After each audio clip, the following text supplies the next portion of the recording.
Okay, so first review of the stream gonna be SK Telecom T1 versus Griffin. So starting off with the LCK. And this was a very interesting series. Goes 3-0 as we know, but largely we're gonna be talking about, the Avengers today. Avengers spoilers are not allowed in the chat, by the way, guys, but we will be saying the Avengers a lot, so I'm gonna need to hope that people can be reasonable about anything like that. People's eyes are burning, apparently. Um, what's interesting looking over the stats between regular season and playoffs for SKT, it's something I'm definitely going to be referencing when I get to MSI and have to talk about them. Using oracle.elixir.com for stats here and trying to compare regular season performance and playoff performance. Thing you know about Teddy is he doesn't die much. 44 games, 46 deaths for regular season. It is pretty insane. But some of the changes around Teddy between playoffs and regular season, and we only have 6 games. Probably that's a third of an LCS split, right? So it's not that little amount of games. Teddy's KDA, jumps up huge, and I think there was kind of a subtle shift in how Teddy was used in this series. We'll be able to illustrate it through playing it out. But Teddy and Mata really, I think, impressed in terms of their performance in spite of kind of expectations about where SKT would focus and like where there would be positives and negatives. Like I think Teddy and Mata had a huge bot difference over Lehens and Viper in this series, and I think that's something very, very good to see. That I feel like we've kind of seen through the period where Teddy and Mata were fine without being unremarkable in especially the start of the regular season. Like Teddy had a great Cusper Cup. I think for a lot of regular season, Teddy was being Teddy, but Mata was making some mistakes on engage with his roam timings and things like that. Like I wasn't wowed by them until we got to playoffs, and then people are laughing about Teddy relegation mode on, but if he was playing postseason, like he was playing for his life, right? There was no good postseason. There was only I don't want to get relegated postseason, and Teddy had really good playoffs. And I think Mata was very reliable as well, which is something I think that will be forgotten. But really immaculate numbers from Teddy. The kill participation is super low, which I think some people will be surprised by. But if you think about how those games played out and the fact that SKT had to play against non-meta stuff again and again, like think about what they had. King Zone were going for like multiple carry strategies and some pretty crazy stuff in the semi, and then double Tilia Pantheon in the playoffs. Like there was a lot of shenanigans. So kill participation for AD carries goes up when a team only wins through team fights and they end up having like 75%, 80% kill participation. Like Deft is someone who traditionally has had very high kill participation. Let's look up position AD carry. Deft's only 68, but Ghost in 3 games was 78. 59 is definitely on the lower end. You would assume an AD carry between 65 and 75% kill participation. We actually have regular season stats here for a bit of comparison. Kill participation, position, AD carry, kill participation. So you see Ruler, right? What does this tell you about Gen G? If Ruler wasn't doing it, ain't nobody doing it. Kind of had to be bot gank into team fight. That's all they had. Deft also very high on kill participation. Teddy, you'll notice, he's lower end of the spectrum at 67%. This is a very normal number for kill participation. That's why it's quite conspicuous that we get to playoffs and Teddy's only at 59% because there was a lot of action all over the map.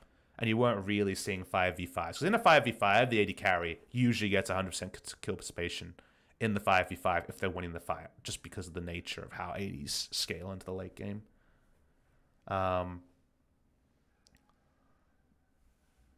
He's low on the list, but during regular season, they played more to Khan, right? I think SKT went through multiple different iterations during the regular season. Like I think SKT's first iteration, if you think about it, was the Galio Lissandra, kind of era where they had Galio Lissandra Urgot. They played 2 out of those 3 in the solo lanes, usually Urgot top and Lissandra mid. And then they'd actually play towards Clid. I think Clid was the one who was played to the most during the early parts of the season, because those champions are very good at leaving lane and backing up the jungler, or are very good gank spots for the jungler. And Clid, exploded in terms of MVPs at the start of the season. It was just, if you ask me what's SK Telecom T1, like week 4 of the LCK, trying to think of the first month, we're talking top lane Urgot, mid lane Lee Sin, Lissandra, and then like Ezreal Braum or something like that in the bot side, right? Like that was SKT. A timings-based comp where 2-item Ezreal goes mid lane, both of the top lane and mid lane can go in side lanes and be flexible, and they can both back up Clid really well. So that was the way they played. That was their bread and butter, and he was the first person they played through. And then the moment that Urgot was nerfed, so we're thinking 9.4, Khan started to get played around from there. Khan would go top side, he'd pick carries, they dropped, the flex mid laners and flex mid top laners, and then Khan would get a lot of resources and they would play around him. And then by the end of the season, they potentially evolved through that even further, with Faker playing more carries and Khan not necessarily, jumping on tanks, but the amount of resources thrown into his lane changed, and then he was, dying a little bit all over the place. So I think SKT have pushed through. If you say who and what is SKT, I have to ask you when. And that's why I need to see some games of them in the group stage of MSI, because they've played all styles. And I feel like they've had at least one series where they've excelled playing through everyone on the Rift. And that's a scary proposition to prep for. So who and what is SKT? It's more than the sum of the parts, and the parts are Khan, Clid, Faker, Teddy, and Mata. So, there's a lot going on with what SKT could become. And I think they had reached a very impressive spot by the end of playoffs. But the manner in which they won their 6 games makes me hold on what it looks like against some other teams. Really cookie cutter comps by SKT, but I think they played through Clid by choice really well in all styles. I think there were games where they deprioritized Clid. I don't think it was always playing through Clid, but I understand what you're saying. And I think if you're an SKT fan, your eyes are going to be drawn to Clid because he's just playing a style and a winning SKT that hasn't been seen in a long time as SKT's jungler. So I think there's a lot to like about the new SKT and how they utilize their jungler for sure. If you click the 3 dots top right next to sign in, you can turn on dark mode. Yes, but I don't use dark mode in anything I use. I'm only about the light. We live in the light, and we're going to live with the first VOD kicking off. Who are these casters? They sound bad. Anyone have a link to the Korean stream?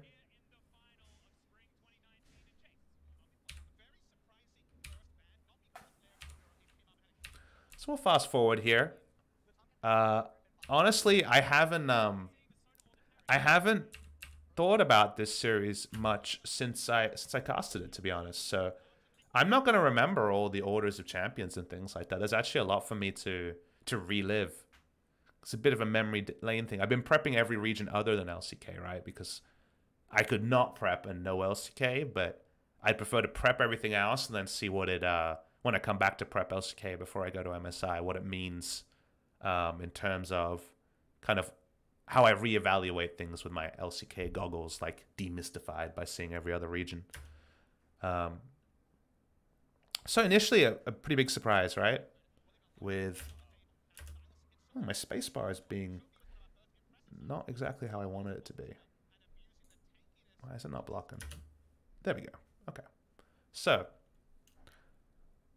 initial bans from Griffin are very, very suspicious. Initial bans, Tahm Kench, Morgana, blue side ban. Now, Mata plays a lot of Tahm Kench, and he does mess around with Morgana from time to time, but these bans from every series we saw after this are a sign of shenanigans bot lanes. I actually saw these two exact bans on the blue side from a team. I think it's either European Masters or in LPL. I forget when it was. It definitely was a team that was going to consider going to Leo Pantheon on blue side. So they're very much shenanigans bans. Not to say they won't be banned at MSI. I'm not sure if you guys have this on your servers, but the ban rate on Morgana in Korean solo queue is insane. Every game, it's like double Morgana ban. So it feels like that kind of came out of nowhere. In pro play, at least you can say, all right, well, Morgana's a pretty good flex mid lane support. Because she can, non-interactive take on a lot of matchups in mid, but her ban rate is just insanely high in Korean solo queue. And I feel like I wonder what that means for what SKT is expecting coming to this tournament, because there's so much Morgana bans. The buff to pull was too big a buff. I mean, it was there and it was toned down a little bit after the fact, right? And then the binding has always been the same. The R movement speed was a pretty big buff. I think that was something that is underappreciated, because before you kind of needed to like self-black shield, and then you almost priced into something crazy like Shirelia's to stay in tether range a lot of the time. The reliability of the tether now with the R is pretty high. But yeah, it's insanely high ban rate in Korea, and it's definitely a pick that's always been situationally strong in pro games. Very good against something like Braum. Obviously, when you're going to Leo Pantheon, you see the very obvious kind of reason. But let's just load into the first round of picks here. Sylas first pick, no surprise. Griffin's not a Rise team. Chovy can play it. Sword can't really play it. Viper could play a bot lane, but we're so far away from that being relevant. The bot lane flex is just not a way they've been playing for a long time. That Griffin's one of the few teams where they really only have one Rise player, which you need two at MSI. Rise has not been changed. Rise is super overpowered in pro games, especially right now. So the Sylas over Rise is kind of the intentional choice made by Griffin. It's something that Sword was practicing before this tournament started, but a lot of teams, even on patch 9.6, would be consider taking Rise over Sylas. By 9.8, you definitely take Rise every time, and Sylas probably goes all the way through picks and bans. So, SKT don't fall into anything here, right? They don't pick Braum power pick for Mata. They see Morgana, Tahm Kench, and they're like, Braum is pretty conspicuously strong at the moment. The AD carry is available. Callista's banned, so you wonder if they would have considered Callista in this spot. But they see double support ban in a time when no one was banning blue side double support. And they go ultra safe. They go flex pick Rise. I think it's the power pick on this draft. They take the strongest possible skirmishing jungler in Rek'Sai, something that Clid played in LPL, and it's like kind of a super good champion for him in general because it has a lot of agency, and you already have a lane in wherever Rise goes where Clid comes through, and the CCs are almost undodgeable, and kills come through. So that's a very nice, safe draft. And then the shenanigans begins. We lose our minds. As a threesome there, we just lose our minds on the Tricast because Leo Pantheon locked in. BBQ Oliver's special.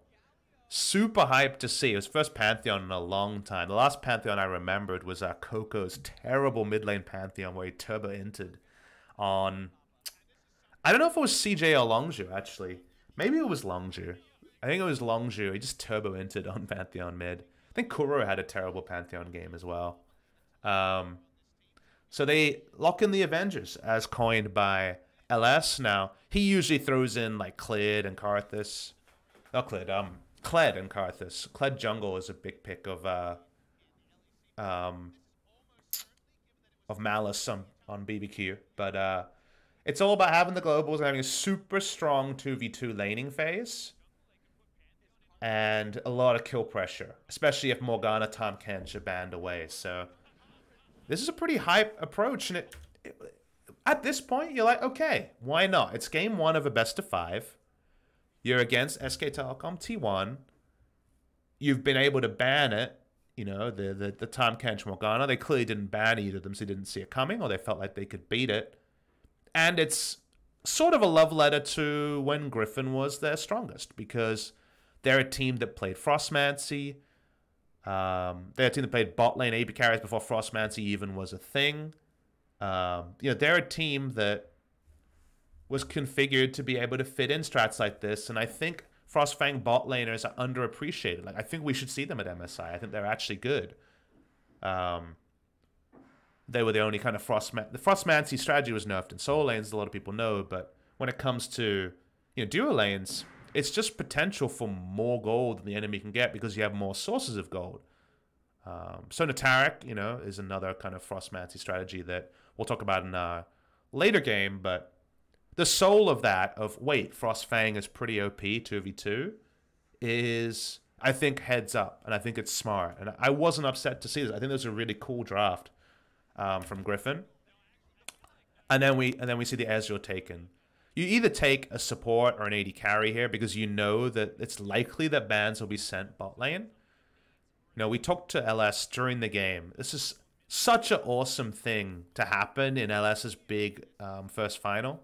You know, Nick was a little bit nervous because he'd never done a stadium final. He never cast out of a studio, you know, up to a stadium, and it's all a little bit less comfortable. It's all a little bit surreal with the huge crowd there.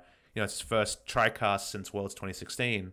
And, you know, we get the super great first game draft where it's so easy to just hand over on a silver platter. Hey, you invented this. Tell me everything about it. You know, pick someone's brain, and he's not going to be nervous talking about a strategy that he invented. You know, it's going to be very easy to serve it up to him, and he's going to be able to deliver there. And I know, you know, I know a lot about Clear Pantheon because I've prepped with LS before. I've prepped with the teams in Challenger that played against it. I've talked to the Challenger's analysts. Like, I know all about Clear Pantheon, but that just allows me to ask great questions to make LS look good. And that's the whole point of a TriCast, is to... I enter every TriCast with my only focus being, how can I make the other two people look like gods? I think that's the right way to approach a TriCast, because everyone is setting up everyone else to look awesome. Then the fans are going to follow on and be like, okay, they're talking about the game I like, and I like these casters, and everyone's laughing and having a great time. Like, that's exactly what you want from a TriCast, and that's exactly what I hope the fans took away from this series. Like, that should be, if you're a budding caster out there, always focus on making everyone else look good, and trust that they're going to focus on making you look good. That's how it works in a cast, right? You're only as strong as the overall level. If you're, you know, a smart caster, knows a lot about the game, and you're with two other casters who you're like, oh, I'm better than these people, you can't stick out in a good way. It doesn't work like that. Like, people instantly hear, like, ooh, a little bit awkward between those two. And, like, people, you know, like, fans know the game pretty well. Like, a lot of people in this chat, you know, if you're watching what's going to be, you know, a 1 hour plus review of this series, like, you care about the game a lot and you know a lot about the game, but the average level of knowledge of, like, a, you know, a stream is pretty decent at the high. Like, let's talk about, like, the majority is going to be, like, you know, mid-level, like gold level, and then, like, let's say you guys, everyone in this chat is, like, you know, master tier level of knowledge. That's a pretty small percentage of the chat. So if you think about what percentage of, like, 100,000 people watching a stream understand, like, the finesse in Frostmancy versus a standard lane and what the breakpoints are, etc., etc., like, you know, it's going to be like 0.1% of people are going to fully understand that. 5% of people are going to be somewhat aware of that, and 10% of people have heard the term Frostmancy before, right? But of that, you know, so we're saying maximum like 10,000 are going to have heard the word Frostmancy and have, like, the faintest idea of what you're talking about. But let's say in a TriCast, you know, you're like, oh, these two other casters aren't that good. Like, I'm going to make me look good, and you're going to be like awkward about like whether you let the other person talk or not and stuff like that. Like, what percentage of people can kind of resonate on whether three people are cordial and friendly or a little bit oppositional? Like, super high percentage of people, right, are going to be able to understand. That's very basic social understanding. So because of that, you're going to get tripped up on that, and a lot of people are going to notice it, rather than like the 5 people who tweeted you being like, I love like the fact that you went super duper in depth, over the top in depth on something. So because of that, focus on the first thing, which is make sure your craft is good, that you're setting up your co-casters to look good. And yes, don't come in with no knowledge, but all I'm trying to say is target the most obvious things, which is let's come in and have a positive tricast with people that you are close with, that you know very well. It's my first time casting with LS, but I've known him off and on for multiple years. You know, he'd gone through some setbacks the day before, and it's his first final, and he's nervous. Like, this was like a huge favor. Griffin couldn't have done a bigger favor for the tricast than going for Talia Pantheon, because it's so easy to make LS look like a god when he's talking about a strategy he invented, and we're just talking high level about the game. Like, this was a gift from the heavens for sure. And it was just a really sexy first game draft. We hoped it had a awesome series behind it, you know? It didn't, but the first game, like the promise this held was really, really high.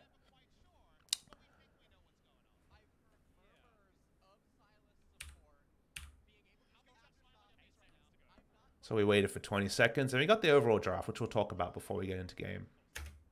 So Chovy on the Akali makes the most sense. For sure, he's going to be the best Sylas and the best Akali player on the team, but he comes in professionally undefeated on the Akali. Unbelievable on that champion, can hard carry on it. Sort of been practicing a lot of Sylas in solo queue, and obviously Akali doesn't fit one-to-one in his effective champion play. He couldn't play the Rise top. Akali's going to be tricky to execute. And then from there, lane matchup wise, Sylas should, you know, have priority on Hecarim early. There's like an all-in window around like level 2 or 3 with Ignite, or if Rek'Sai comes for a cheese gank, like maybe you can pull something off, but that with notwithstanding, you know, Sylas will have priority on Hecarim during the early laning phase. Mid lane Rise is going to be very competitive against Akali, but Talia Pantheon should have shove and kill pressure on most duo lanes when Morgana and Tahm Kench are removed. And in this case, Ezreal Braum is like about as safe as possible, and Mada they found ways to make it more safe that we'll talk about when we get in game.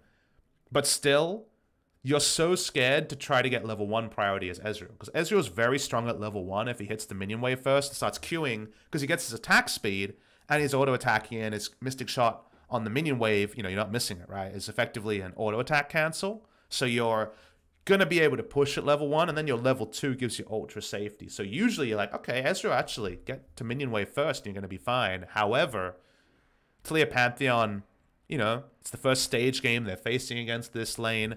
It can all in very, very early.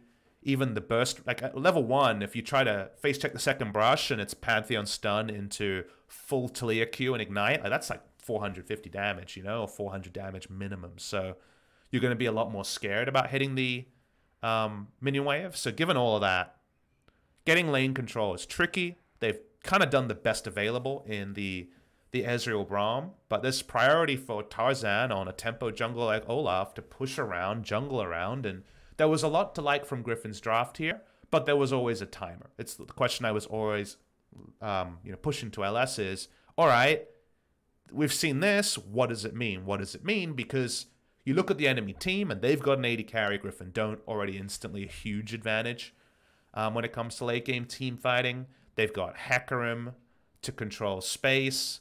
Sylas's late game team fighting can be unreliable. Like Rise Hecarim is pretty reliable. But there was no way that Griffin were going to be strong late game because they don't have damage that pushes past the first target. Like they have to get picks and then objectives and then make it about the objectives they got. So, really interesting draft overall. It should have been the start of Amazing Best of 5. Sadly, we know it isn't. I just think you have to ban both Kench and Braum. But then do you ban Kench, Braum, Morgana?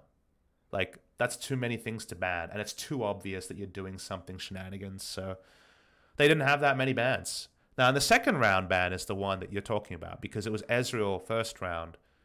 Nico and LeBlanc is what's banned, right? And I think that is intriguing. They're banning basically the potential for counterpick to overtake. So let's rewind the draft and look at where it was. So at this point is where they ban LeBlanc and also the Nico. Now, Sylas top against Nico gets crushed, so I can understand the ban there. And like they know they're playing Sylas top. Like they've definitely got that in their heads that that's the champion they're very likely to put in the top lane. The LeBlanc ban is a bit more of an interesting one. Good against Akali, so it's just a coverage ban, but you know, you guys are saying third coverage ban for the Taliyah Pantheon. I think in hindsight, we know that to be true. Like, definitely, having watched the game, we're very confident that you're correct and that it should have been a Braum ban as well. But if you go back and listen to the VOD, and you might be able to hear it like sped up in like chipmunk fashion from LS as I play through the VOD review. But LS was of the opinion that Braum Ezreal was not laneable against Taliyah Pantheon. And it's something that we can review. I mean, he's the person who would know it best of everyone. But you know, he looked at this and said, that's still not enough. Let's get into game and fully understand what it is or isn't, though. By the way, loved the crowd shots here. What an awesome stadium. It was cool to be back in Jamshul Indoor Stadium for SKT Griffin.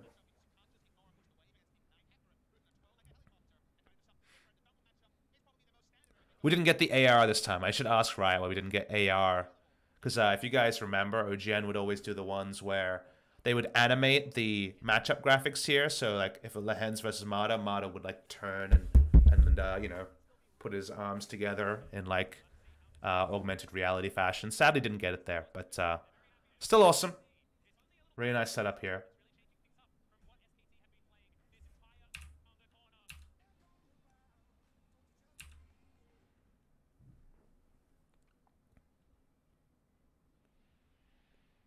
Level 1 stack from Griffin.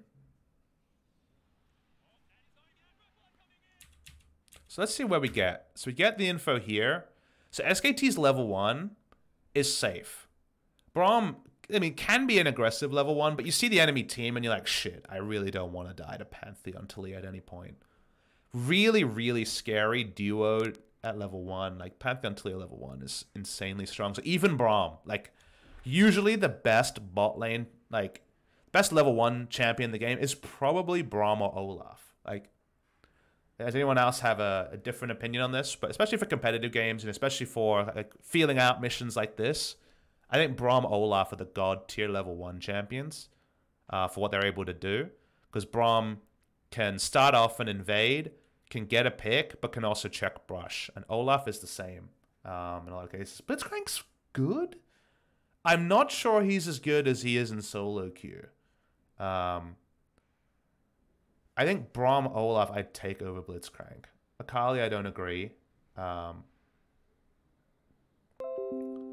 Good point there from Kuso and a couple people in chat. Faker in his review does talk about how they were suspecting the potential for a brush. Because it makes sense. Like Griffin went cheese and went early game. So they definitely want to get something from early game.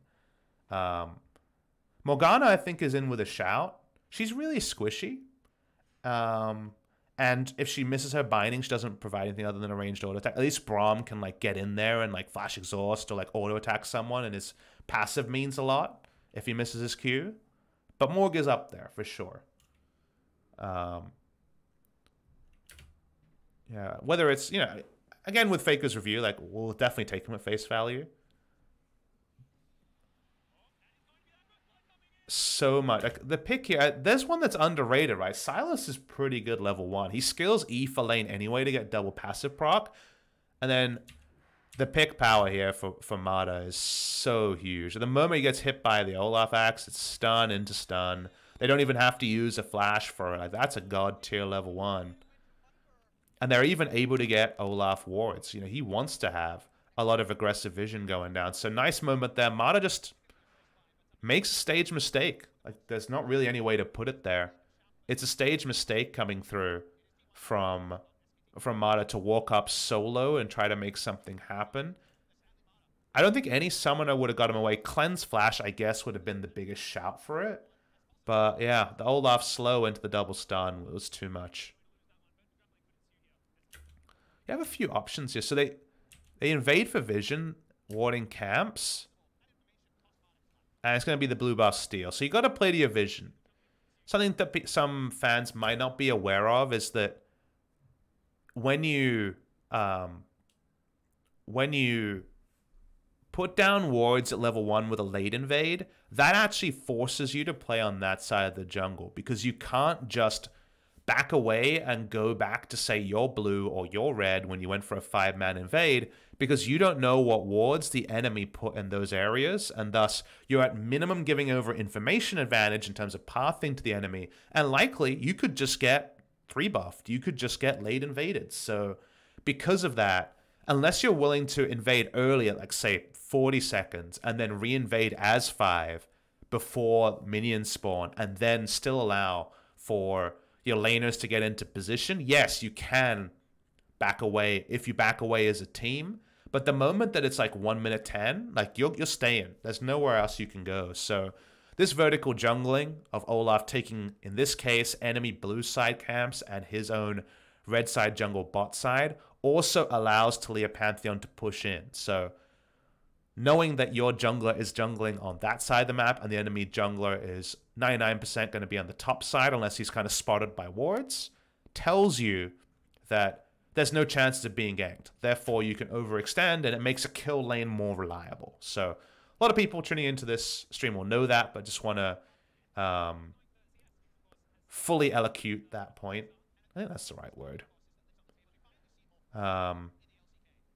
Regardless, they can push in. So Taliyah Pantheon, the basic thought is, with Tahm Kench and Morgana gone, if you hit is such a weird thing to say about Pantheon. Pantheon has a ranged, engaged, targeted stun. That ability hits, you can't miss the E on the Taliyah, and thus they get flipped through some rocks at level 3, and you have basically 100 to 0 at level 3 and like 80% at level 2. Now, how do SKT combat that? They take Ezreal first round, by far the most maneuverable of 80 carries. Did I not say W?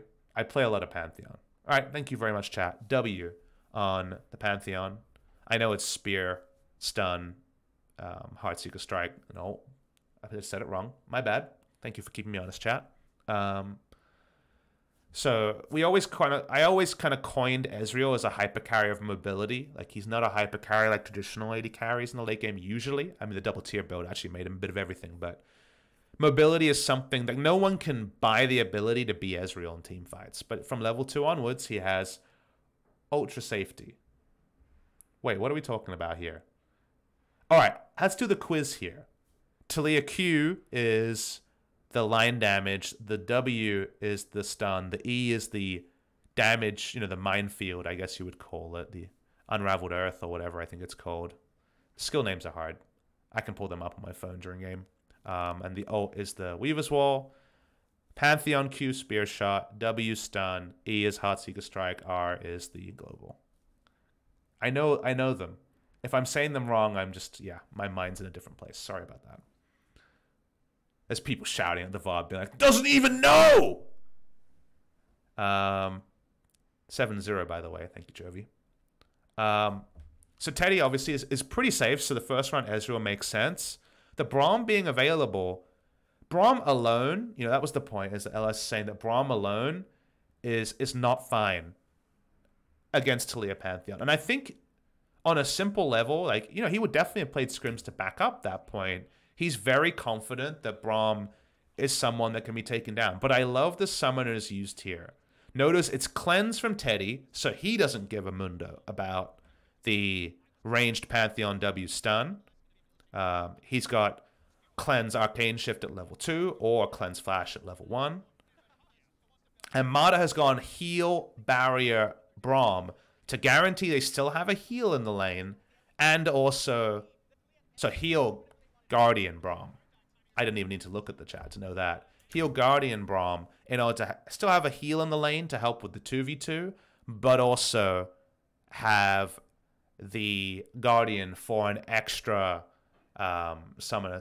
So an extra summoner, an extra defensive tool through the keystone. So because of that, it's the most defensive build you can take, but it's one that guarantees the duo is most likely to stay alive, and it's largely around Teddy staying alive. Because both of these, we've seen other games where you could go double cleanse and Guardian, and that's some defense. That's like a lot of defensive tools, right? And if you want the maximum chance that both of them don't die, you'd go double cleanse. But the heal actually is the most tools that Teddy can get, because he gets access to a heal that otherwise he would not have access to, because he's not going to go heal cleanse, right? So this is for Teddy's benefit that we're seeing the heal from Mata. And it's something he's done before, so it's a cool choice from him. Now, watching the lane is something that we should do, because there's a real chance we see Taliyah Pantheon more than 0 games in MSI. So Taliyah Pantheon don't get first access to the lane, but they can just run at the enemy and have nothing to worry about. Their level 1 is stronger than Ezreal Braum, and Teddy, as you saw, couldn't stack up his passive on the minion wave as much as possible. So just watching the minion wave as the camera goes around, very common Griffin strategy is to go for a turret dive with a group minion wave, either at level 3, if the jungler is starting on, say, the blue buff, or on the left side of the map, or on Griffin's side of the map, or at level 2. So it's sometimes with a level 3 advantage, sometimes with a level 2 advantage. This is something they have done. It's their bread and butter of going down for a turret dive. And, you know, with access to extra skills from being higher level, it definitely makes sense. And they're going to go for it here again. So they're going for a fast push and not a freeze. I think the fast push is the right way to go, and then you consider freezing later. But at this point, you're pretty sure you're getting turret dived. Notice that Teddy and Mata do get enough experience for level 2 to start it off. That's an important thing to take away. Rek'Sai is just now, we'll go back, invading the jungle and taking the blue buffs. So at this point, you're pretty clear that Tarzan, best case scenario, is clearing the red side jungle, but most likely is in position for a turret dive. So that there's more than an even chance he's turret diving you here, given that Lehens and Viper have so much ability to turret dive. The other thing about Pantheon that I'm sure a lot of people know is that you can tank 2 turret shots for free very easily in this case. You start with Spear Shot, you get the first turret shot hits you, and then you W, and you instantly can tank another turret shot. So you're actually able to tank like 5 turret shots and not die as Pantheon at level 2. It might be 4. I don't know the math well enough to know this. I assume the turret shots still become higher damage. I'm not sure if anyone in chat knows that. Given that your first turret shot is blocked and your second turret shot is blocked, I assume the second turret shot would have done more damage. It just happened to be blocked, and thus the first turret shot you take is the empowered third turret shot. I don't actually know how that works. I would assume that it scales because it would be an exception for it not to. But then it's probably 4 turret shots without dying. Regardless, Pantheon targeted CC and can negate 2 turret shots instantly, and then the third one's going to be a big one.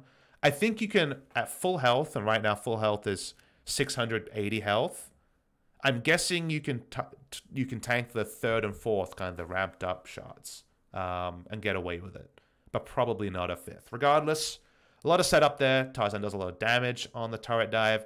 SKT know this is what Griffin do in normal scenarios with a strong jungler or a strong like 3-man core of bot lane and also the jungler. So it could be, say, Elise with Repel, right, which we've seen them do before. I believe they do that in game number 3 of this series. It just happens to be Olaf here. So this is expected. They should be expecting this dive 100%. But it is heal, barrier, guardian, and level 2 has been hit. So let's watch how this plays out. How do we start? Let's watch this slow. No turret aggro taken. Now, Mana starts with Q before he knows Tarzan is there. Okay, so Lehans takes a turret shot walking up. How did that happen? Let's watch the execution on this turret. Because you need... The reason why we're watching these things, you need to be perfect on Taliyah Pantheon to justify playing it. You're against Teddy Mata, very experienced duo. It's, you know, stage game. They're the most likely to sniff out your bullshit. Just like they did, you know, SKT did against Kings and Dragon X in the previous series. So you need to be really confident on this. You can't just play it like first time stage game and pull it off. So let's watch how this happened. So Lehens messes up to open. This also confirms there's a turret dive coming. So we'll watch it again. Notice what happens here. So Lehens makes a mistake. Because he's the one that's going to be opening up the turret dive, like we mentioned. Walks into turret aggro. That's a mistake. You should not walk into turret aggro and waste your passive. So his passive is wasted. He's not going to negate 2 turret shots with his passive. In terms of in combat. He will negate overall 2 turret shots. But in combat, the first turret shot is negated. So that they get a free Lehens passive here. That's something more that they've gotten. They start to come in. So now you don't need to start with Spear because you don't actually have the ability to negate the first shot until you use your W. So this is the only shot that he's going to negate. Takes turret aggro, as you notice. They all in onto the Braum. Makes the most sense. You don't want to all in onto Teddy because heal Guardian Braum helps Teddy a lot, but no cleanse onto the Braum means that he's down 1 defensive tool here. So he's more reliable one to hit, even given this scenario. And there you go. The turret dive fails. So we'll watch it again, the tail end of it, in this speed. So only 1 turret shot going to be negated. Lehens gets on top of Mata. They hit everything onto him. As you can see, the Unraveled Earth is actually popped. I didn't even know that was a mechanic. So, shield comes up. I didn't know that Unraveled Earth... Wait, is that just a visual bug? I guess it might be. Is this a visual bug? Let's find out if it's a visual bug. I didn't actually see. It is a visual bug. So he is hit by the Unraveled Earth. It's just a visual bug that he isn't. Regardless, the turret shot not blocking anything. The execution here, it gets a teleport. And this sucks for Khan to use teleport to relieve pressure because it gives Sword a free reset. But the dive isn't pulled off. And Mata can stay in lane with flash up. That's a pretty big thing here. Pantheon passive was procced by Ezreal. Good point there. It was a visual bug. We got the confirmation there. You can look at his flash, the fact that he ends up elsewhere. He is hit with the W. Let's watch the auto attack there one more time. Let's see the turret shot situation. It's a good turret shot there. It is a good auto attack though. The auto attack does actually negate the turret shot being coming through. So SKT play that defensively. Probably the best way you could. They also brought the right summoners in order to pull this off. So I think SKT play that defensively, given the kind of shock tactic of running this about as well as possible in this scenario.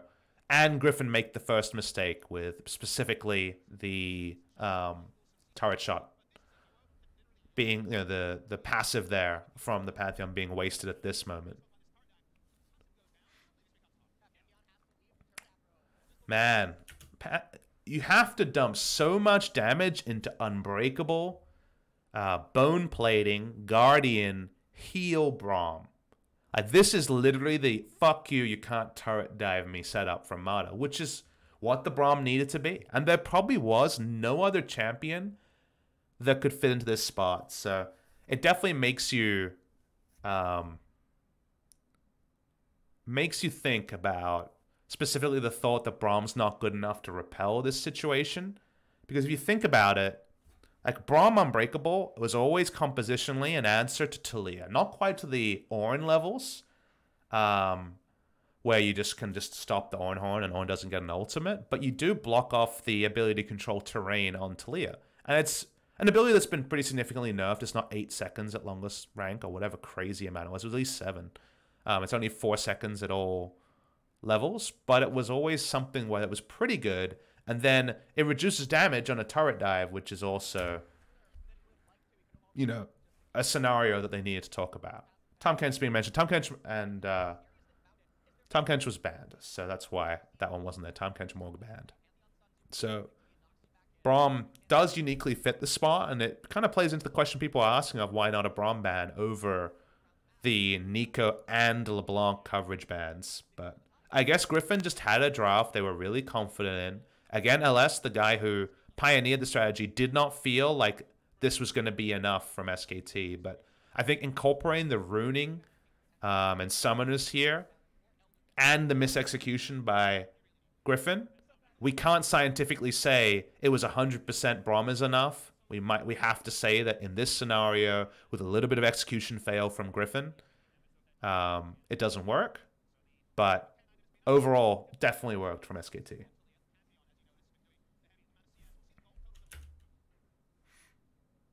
All right, and now we give it another go. You know, you need people. Obviously, when we get to game 3, which we're not reviewing today, it became comical how they kept playing around these turret dives. Right now, the play is correct from Griffin because they have been able to take a summoner down from Mata. They're relieving pressure from their side lanes as well as they do this. The Infernal Drake is on the bot side, and they want to get bot river control wherever possible. And you hit the right combo with Ignite back up, people die. So even though it seems limited to keep playing around this lane, there's no reason for Olaf to go topside. There's only a Gromp up, and he has no kill threat onto Hecarim with ultimate. You know, Ryze is playing safe in the mid lane.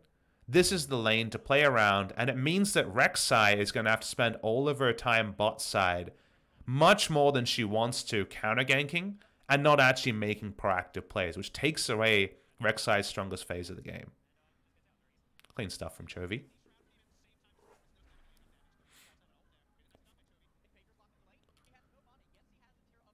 In case you're wondering about the Frostmancy stuff, it is not full Frostmancy, it's just Frost Fang on the Taliyah. Electrocute is taken to do more damage in the burst trades rather than the Kleptomancy to make it the full Frostmancy. The strategy, as we can kind of be highlighting from the CS numbers, is that Pantheon has farmed 49 CS already, so he's actually 7 CS ahead of Teddy. In general, they've got more minions because they've, of course, had the jungle camp and also been zoning SKT away from turret. And the strategy is just poke with Taliyah, have her fish for her skills, and have Pantheon CS until the quest is cashed in. The fastest quest cash in I've seen is 6 minutes from Deft's Victor against Griffin, where he started corrupting, bought a 4.5 minute Frostfang, and had it cashed in by 10.5 minutes. So it was a 6 minute cash in. So you're kind of looking for the cash in pre 11 minutes. Whoa, thank you very much to Golden Glue for the 1,000-person raid. Much appreciated. I know you're in Korea. We should catch up sometime. Be good to see you. Been a while. I saw Golden Glue when he was out on a voyage to prove himself when he was benched by TL the last time. So really good guy. Really top guy. So regardless, it's a poke phase for Viper. Lehens is farming. Wants to get his first Dirk item. They're going for this reinvade on blue side. Remember, vertical jungling started with them having all the timers on blue, and they have a huge skirmishing advantage. SKT really don't want to fight. Teddy has a tier. Free solo queue advice. Never gank for tier Ezreal. Don't do that in solo queue. It's not the right way to go. So Ezreal can't really fight back. Mata doesn't have his heal as the play starts, so it's an extension of the bot side control, and with Infernal high roll Drake, there's a lot of different ways they can profit off bot side. So makes sense this game for Griffin to continue playing around this duo. Win condition from Griffin is to hit him really hard in the early game, because like we mentioned, they don't have the ability to do backline damage. Only Akali bursting people is possible. These sort of solo kills, like this is a perfect play topside. Solo kill for Sword, ends up being a trade, but Rek'Sai has to waste her time and can't take an answering objective pre 10 minutes because Rift Herald hasn't spawned yet. So this is a really big win for Griffin here. This is perfect time to find a solo kill when your bot side's also getting an objective, when the enemy bot lane can't fight back. Like, this is a huge window for Sword to pressure. So shout out to Sword. And let me tell you, Griffin's best player in performing player in LCK Summer Final was Sword. If you guys remember in game number 4 where Griffin should have won 3-1 but threw, he was the one who on Urgot, like one lane, won multiple skirmishes, roamed, and then stole the Baron with Unsealed Spellbook Smite 1v5. Like, he was awesome in that series. And I thought he was pretty good in this series as well. Like, he made his mistakes in game number 2, but everyone did. But gotta say, Sword's big games have actually been way better than you might think for someone who, you know, gets a lot of rightful criticism for being one of the weaker links of Griffin. I know the big Korean meme is replace him with Keen and Griffin will be unbeatable. But as someone who's lived through multiple super rosters, you know, more of them have failed than succeeded. And I think Keen, while he's shown to be flexible and seems to have really good mental, like, you can't really say remove Sword, you know, a person who's not going to command resources, who's going to be, you know, very much a facilitator, and the team instantly becomes better. Like, it sounds nutty, and SKT have pulled off, you know, a winning series with a super roster, but that's the problem, where that's the minimum of understanding of where it's at. You definitely need to understand a lot more to fully understand it.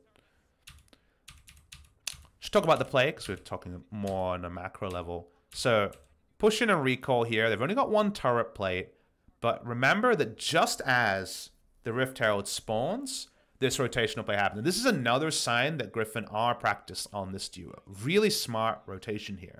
We talked about how Sword got a solo kill on top, ended up being traded, but Rek'Sai had to show topside as they were getting the Infernal Drake. And we said, wow, great timing. It's before the Rift Herald has even spawned.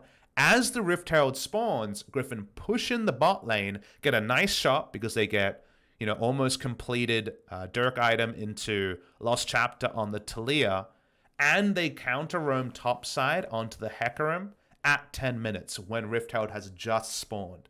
Previously, if Talia and Pantheon run bot lane, Rek'Sai just takes a free Rift Herald because Hecarim has ult up, soon to have Ignite up, isn't being hard pushed at this present point in the game, and it's topside control compared to all the time invested in bot side control.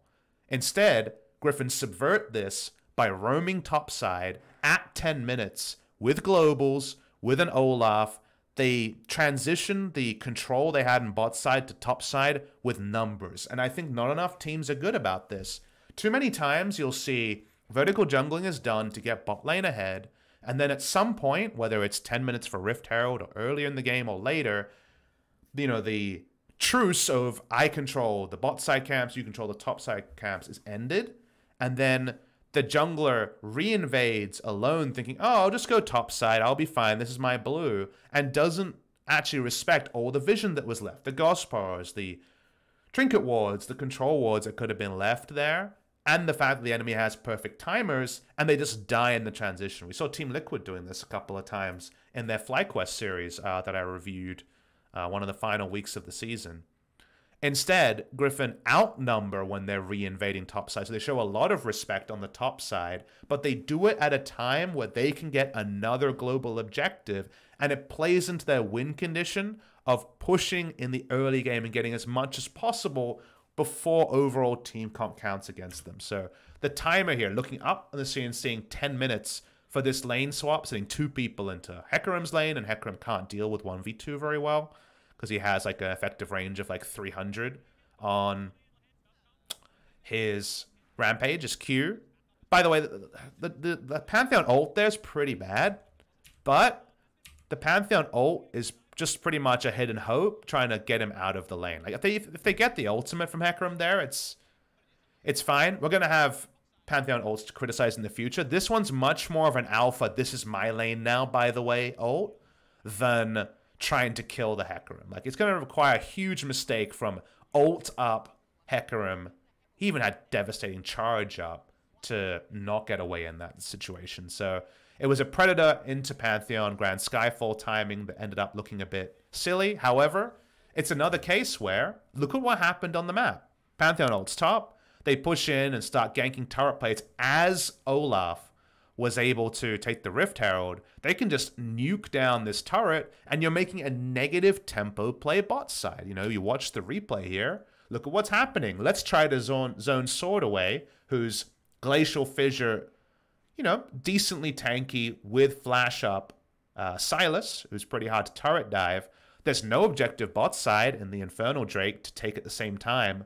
This high tempo play from Griffin is awesome with Talia Pantheon. So again, we're still very boyish, buoyed, I should say, by how well Griffin is playing out here. They're going to get the entire turret first with the Rift Herald. They're going to keep pushing.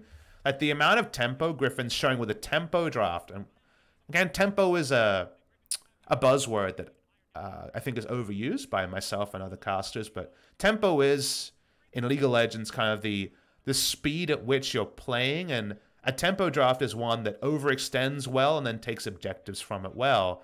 They have the tempo in this game. They're getting first access onto inner turrets. They're getting 2 turrets for 1. Out-trading is kind of out-tempoing very often. And this is really good play from ahead from Griffin. Like, they're able to take so much, and in the meantime, Rek'Sai's kind of watching her bot lane 3v1 down a turret, maybe stealing away some turret plates, and all of this ends with taking an outer turret and an inner turret and Rift Herald, and then being able to reinvade his 5 bot side. And the reinvading part is the part that I think doesn't always map to every game you watch. So as viewers, you might say, okay, Papa's talking about reinvading, and they were able to outnumber. Griffin seemed ahead. Are they the best at reinvading? One thing I want to pause on here is I want to talk about the fact that reinvading with globals is way easier than reinvading without globals. So all they need is for Tarzan to be in the right area, and then the Avengers, which in this case are Talia Pantheon, can join at the drop of a hat, right? Because they have 2 globals that allows them to skip over the annoying part where you have boots 1 or 2 and you're taking a long time to get somewhere. So when you have globals, if you have the proactive shot call where you're saying, let's go and do this, look at this timer, you also have picked a duo that basically guarantee that you'll get there first. So that's the big thing to also take away from this, is that Griffin are playing into the draft they've selected with the high tempo draft where they're going for a proactive style against SKT's reactive style and doing it really well. So they've picked a style, they're playing to the style. This is the part where you're watching this. As a caster, I am so excited about how the first 13 minutes has played out, because Griffin have done something new. They've known how to play around it. They haven't been flawless, and SKT have done some pretty good defensive things around it. But Griffin aren't just selecting something, then being like, wait, how do these champions work? I don't understand. They're playing it smartly, and it suggested we were going to have a really high-level series, which sadly was refuted over time. Now, the Infernal's not a freebie here. They're getting some control around this second Infernal. Is it time to fight, is always a question you're asking with Ryze and Ezreal. Ryze does some decent damage, but doesn't have an overshield, so can't be a frontliner. Manamune Sheen, okay damage coming from an Ezreal. The Gunblade's already done for Akali, but she's not there, so that's why this is actually a really good start. I assumed that they knew about the back timing. So Akali's on a back timing with Gunblade Gold, so while she's not seen backing, it's very easy for SKT to intuit that she's backing to get Gunblade. So given the Gunblade backing, they probably do have enough power to start this, but it is stressful for SKT. So this is the first time where you can actually criticize a lot about how Griffin is playing this out. So SKT started based on the recall. That part's smart. This is normal time, by the way. I'm slowing it down. Silas can TP at any point. Was just pushing in a minion wave. Chovy doesn't have TP. Silas TP comes in pretty slow TP because they're trying to force a fight. So the only reason to TP here is to back up Olaf diving in and try to get a 5v5 out of it and try to kind of force SKT's 4 to back off in different directions and then maybe get a couple of picks regardless of whether you get the Infernal or not. They don't get the Infernal. Who's the smite here? Let's watch the smite. Alright, so Clid smite, Q's it. Wow. Seems risky. In fact, wait, is it a double smite? Let's see how the smite works here. First smite is Tarzan looking for the steal. And then actually it was Clid's second smite into Q. So that was actually very, very close across both sides. Now this play can work. The reason why I say that is when you think about ways in which SKT can escape, with the teleport being considered, they're kind of forced to go topside. And the moment you go down a narrow crevice like this, you're so afraid of being walled in by the Weaver's Wall, and also the Pantheon ult can be super strong. This Pantheon ult, though, is a really curious one. To me, the only reason you Pantheon ult here is if the Weaver's Wall was going to cut them off. So you would have needed to use Weaver's Wall earlier or gone for a more deep Pantheon ult. It says a really shallow Pantheon ult when they don't really have any ability to take control or take advantage of it. And then it just ends up kind of being a bit sad where SKT actually get to use terrain to defend to their advantage rather than the terrain being used against them, which is precisely what should happen with Weaver's Wall. The whole point of Weaver's Wall is to subvert things like defensive terrain from kiting back by putting a wall behind them. So I think SKT in general play this pretty well. Like, we're focusing on the proactive side. Now, if people are wondering, in games like this, the kind of best narrative hook to make this game really both informational for the viewers, but also kind of keep the hype level up for a final, is to focus on, is the team that has to win early doing enough? Because that's the desperate side.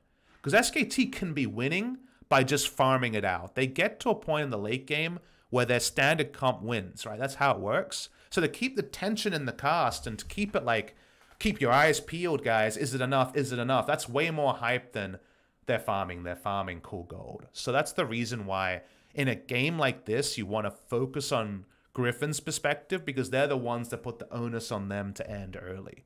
So that's kind of a phrasing thing where people might kind of... That's the sort of area where people come in and say bias caster, and they're correct on a simple level. You are talking about the Griffin agency and the Griffin execution more than the SKT execution. But that's actually an intentional choice based on how to create the most drama from the game. And it's also, to me, the more interesting because if you're going to pick early game and not go for 50-50 late game fights, that's a choice that's risky because it could just be stalled out and go a long time. Therefore, going for the early game and the riskier style, something that Griffin hasn't done a lot of, is atypical in a region that is very, very slow most of the time. So it's kind of really good framing to go from that direction. And then you look at this and you say, you know, SKT back away, the Realm Warp's used at the right time, it gets them through the Pantheon ult. If Realm Warp wasn't a spell, they would have been flanked by that Pantheon ult, but given all the considerations, like, think about this if Realm Warp doesn't exist. So they're just walking, they're just walking, they're just walking. It's better. Is it perfect? Probably not. Like, I think it's like 300 units too shallow if they have no Realm Warp, and like 1,000 units too shallow, including the Realm Warp, which, you know, not ideal from a Griffin side. And this is where their last couple of hits haven't gotten a lot, and yet Griffin have still mostly kind of hit the ground running. They've gotten Infernal, they've gotten the Rift Herald, they've rotated around well. They got core item on their Akali nice and early. And it's still always going to be how good was your last objective, how much could you get. But, you know, the 50-50 smite doesn't go their way with the double smite coming in. The Pantheon ult shorting here, I think, is a pretty big mistake. Because the communication should be, I can steal Onslaught of Shadows, go in there, stop them from disengaging. I think that should be the call from Sword and Lahans, who have the most agency around this. You don't really get that, and then SKT get to kite, and then just try to kill the closest target, and Griffin are kind of lucky that Sword doesn't die.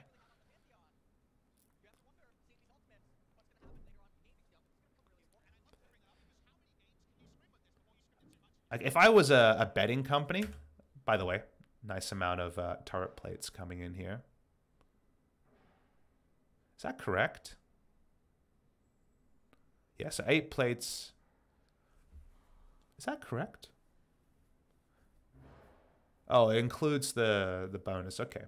All right, I was saying like 7 and 4. It couldn't be that much difference. If I was a betting company, the live odds for this game would be so interesting to put forward. Like, as a caster who's cast as much as I have, working out the live odds for like, what is the percentage chance Griffin is going to win when they pull off the great rotation and get the Rift Herald and get 2 turrets.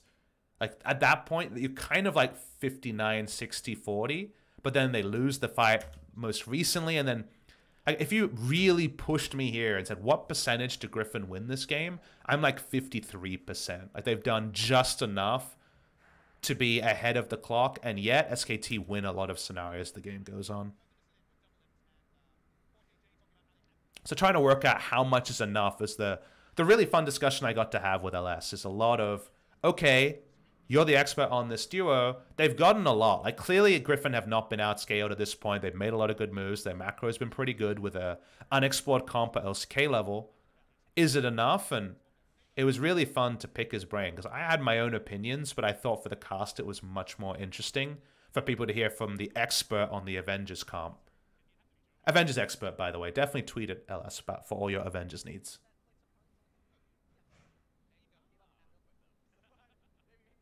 Weaver's Wall used defensively there?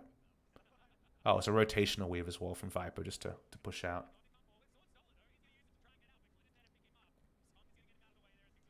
Any moment like this where everyone's running around farming is actually negative for Griffin, but that's the reality of Rift Herald and Drake being off the map, is that now that you've gotten 2 turrets top, bot lane out a turret, mid lane you're going to get rotated on much more than you would expect.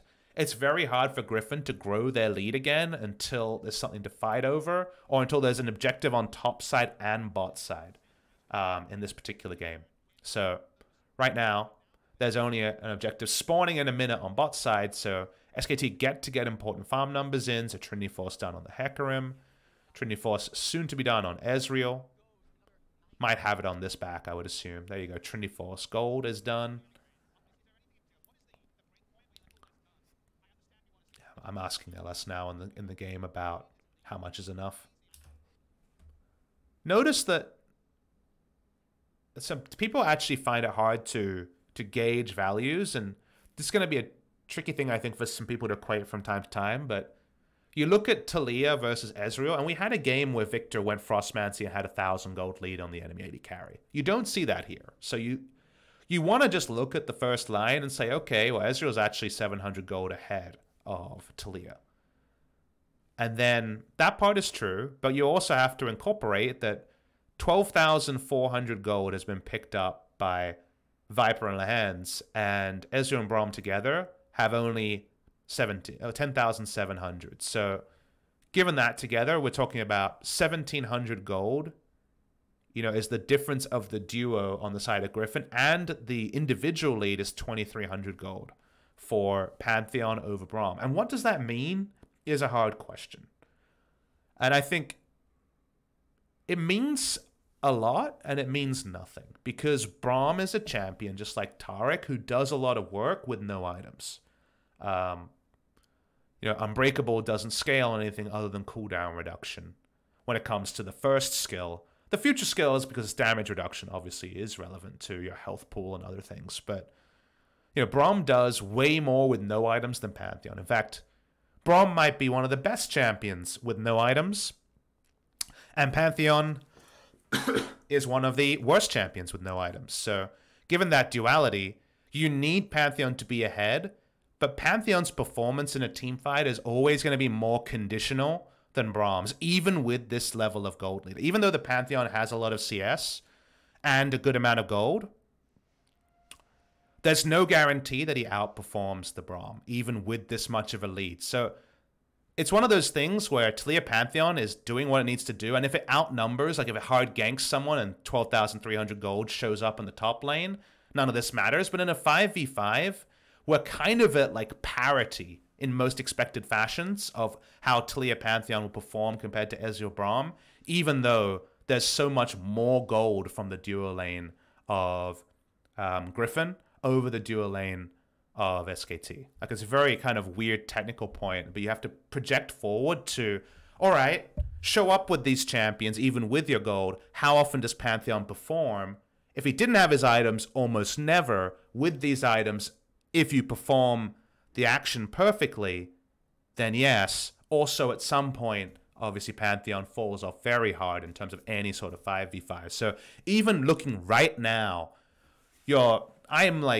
I'm romanced by the left side. I'm definitely buying whatever they're selling with this 12,300 gold to 10,700 gold. Like, that's a good amount of gold lead through Frost Fang and gold sharing. And yet, in full information with Braum as the champion, it's still very iffy between the two, especially after Lehens has botched his last couple of ults.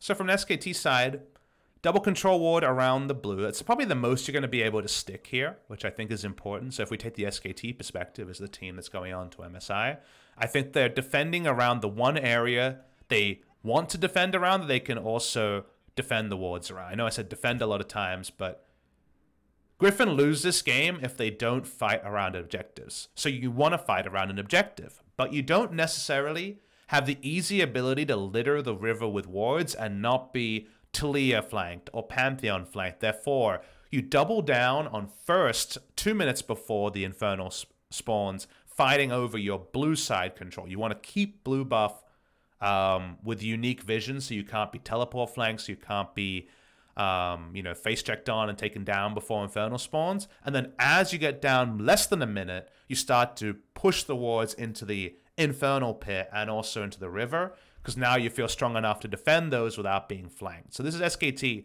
perfectly defending the spot Griffin has to be. They have to fight for this Infernal Drake with their comp. And that's why you see TPs are coming in, like, they have to fight for this, but now SKT's able to make it square with some important item breakpoints.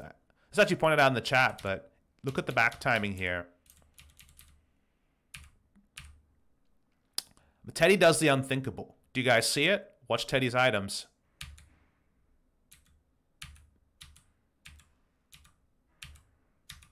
This is how you know this is a must team fight for objective.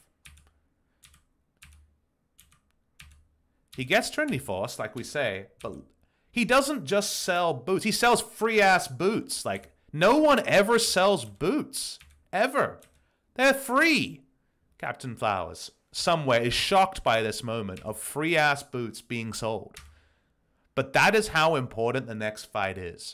Giving up the next Infernal for free is possibly required if you have most of a Trinity Force compared to a finished Trinity Force. And Teddy has Flash Cleanse and the ability to reposition. As you can see from this gold number, yes, he had to sell the free ass boots to get the Trinity Force. So, wow, that's pretty loud. How loud is that? Yeah, it's pretty loud, right? Oh boy, someone's doing some drilling. I'm gonna mute the mic for a moment.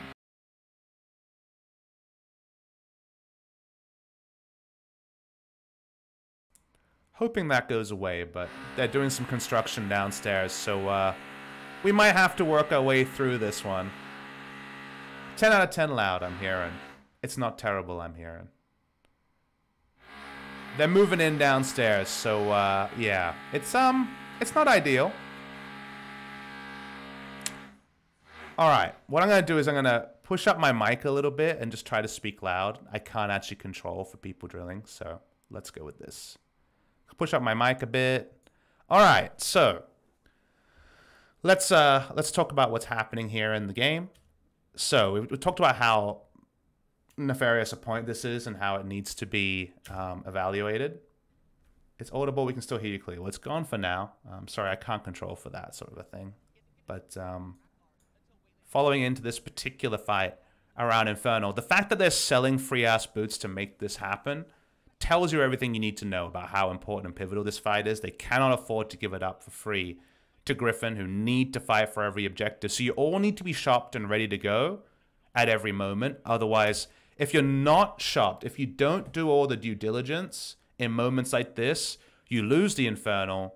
There's 2 Infernals for free, and then suddenly you may never actually stabilize. And this game, if it gets to the point where you can buy your boots or sell all your items or you're rejigging around your 6-item build, SKT will win every time. So in an outscale scenario, you need to be in position and shopped, and all the ward needs to go down before Infernal spawns. Otherwise, Griffin's getting everything they want. So shout out to SKT. You couldn't be any more polished or ready for this Infernal than SKT could be. So really awesome defensive macro to talk about from SKT.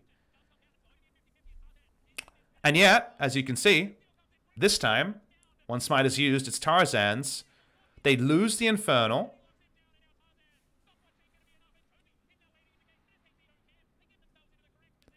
And to get the, Griffin, like, as it dissipates after the fight with their ults down, like, they can be chased down and killed. Like, there's no way to stop that fully.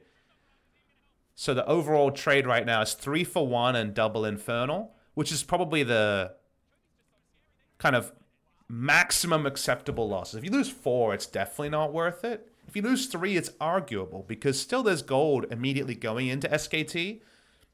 And the Infernal, to me, only matters for Griffin pre-35 minutes, or pre-30 minutes even.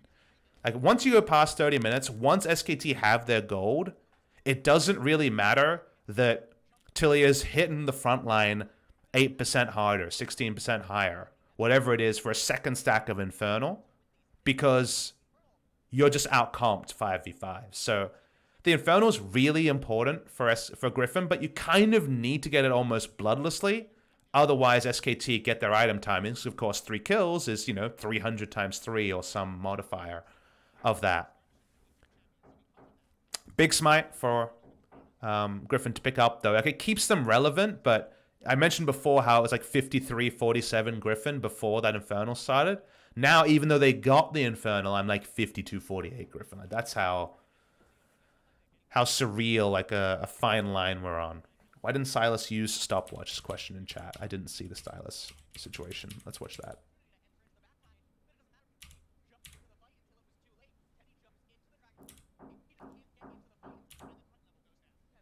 Let's watch the Silas here. Sword comes in the back of the pit. Dives in. Straight up dies. Good question. Oh, not a good question. So, he has double stasis, doesn't he? When did we see this previously? So Silas has double stopwatch, and he doesn't want to use double stopwatch here because he's not going to live through it. That's why. Good question. Yeah, it was double stopwatch. He had used Zonia's. He had a second stopwatch he could use, but he didn't use it, I believe, in this one. Am I correct on that? We can watch the replay. Sword dives in. Remember, he has 2 stopwatches he can use. There's the first one. He doesn't want to use his second stopwatch here because they've already lost the fight.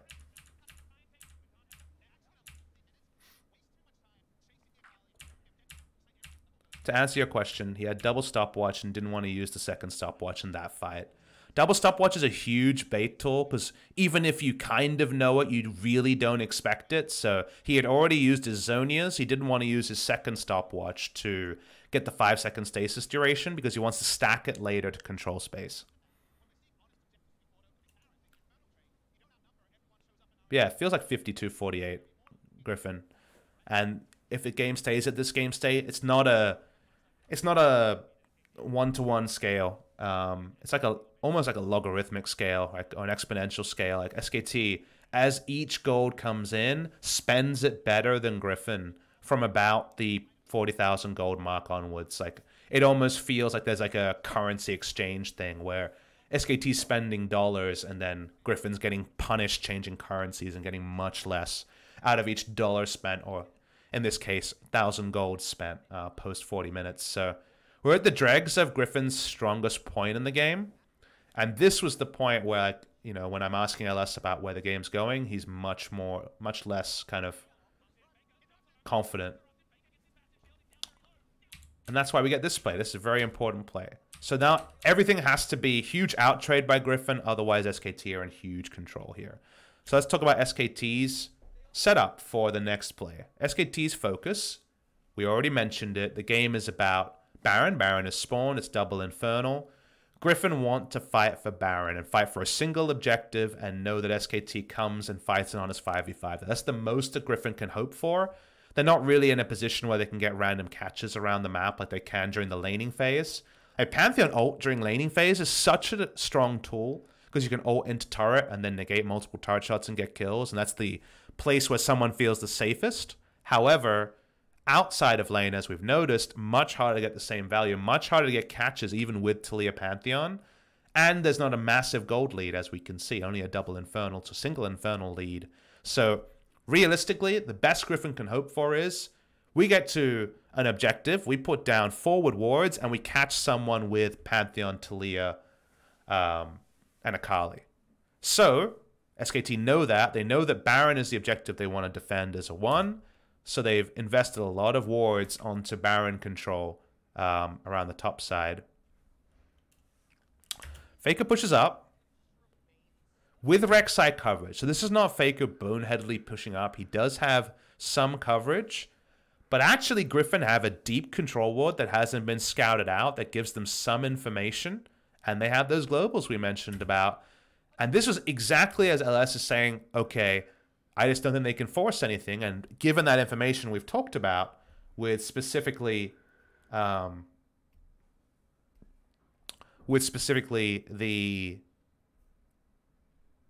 where am I going with this? But let's go back again. With everything considered and the fact that they have to fight around Baron and the control ward being pushed up, they choose this as a place to fight because the laning phase is over and they're trying to make something happen. And Faker has Banshee Veil, so he feels with Rek'Sai around and Banshee Veil, he'll be fine. But you see some of the value of the comp dubbed Avengers in that you're able to create enough temporary terrain that even with a pretty nice item spot, SKT are caught in transition. Like, consider the numbers involved in this play. It's Rek'Sai defending Ryze with Akali walking up. Sword is bot lane with TP.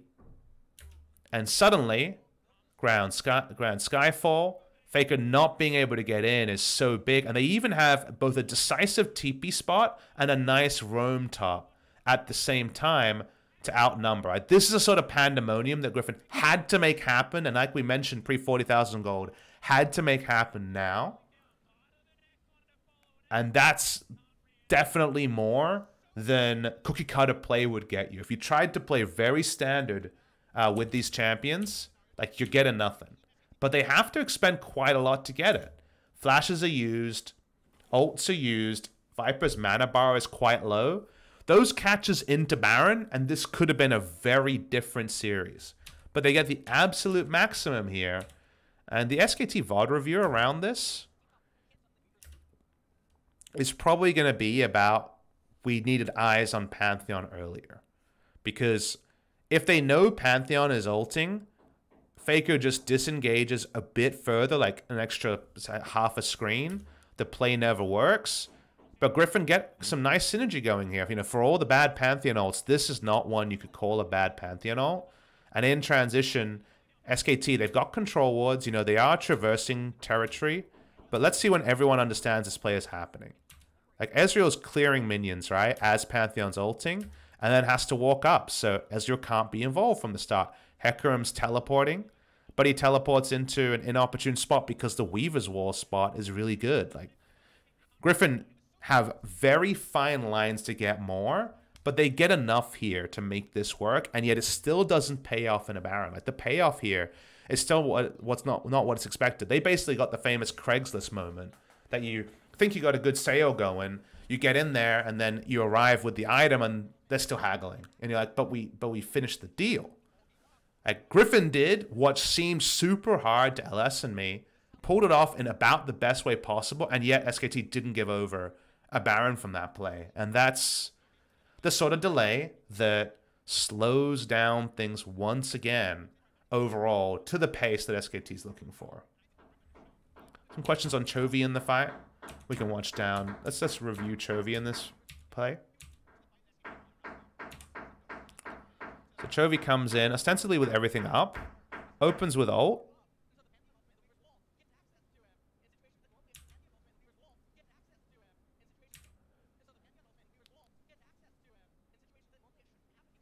So the call here, so let's watch Chovy again. So Chovy opens with ult to just try to burn down Clid. He can't get back over the Weaver's wall, and he decides he's not interested in fighting Clid on the bot side. So that's why he flashes there. I guess the call is to take out the duo lane. Kind of intriguing. He wants to fight with the other carries rather than be separated away, but that's the idea of what happened there.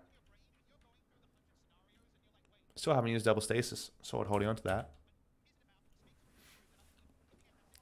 So let's watch how SKT reset from here, because no deep wards have really been taken. You have some pretty shallow deep wards, like you have a ward on the very standard Baron Vision spot that is to the right of the control ward on the pit that Griffin have. But that's really all the deep vision you have. But now the game appears to be about Mountain Drake.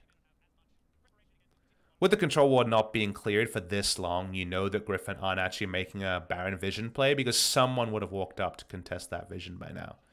But SKT aren't able to prep the vision here as much as they would want. Vision-wise, when it comes to inventories, they actually have more control wards than Griffin to SKT. So that's why Griffin actually have to be pretty respectful. And the item timings are just so relevant now. Like, the Hecarim is only an ult still, but everyone else is finally cementing some pretty strong builds. And SKT are making these scenarios really square.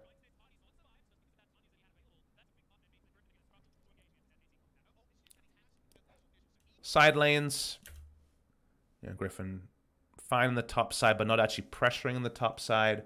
TP being down. Chovy being grouped here is quite awkward, because ideally he would want to be adding an extra variable for SKT to defend. Now, SKT's comp is best thought of Braum in the front, like a Phalanx, you know, Rek'Sai patrolling there, Predator being used, or in this case, you know, Devastating Charge being used by Hecarim to zone, and then Faker and Teddy being able to free fire on the closest target. Like, they're very much the Phalanx comp here. And you need to subvert the Phalanx with the cavalry, it feels like, that Griffin have. You need to find ways to be creative like they were with the ult from the Pantheon in the previous fight. But instead, you know, Griffin kind of have to just run at the pit to try to control it.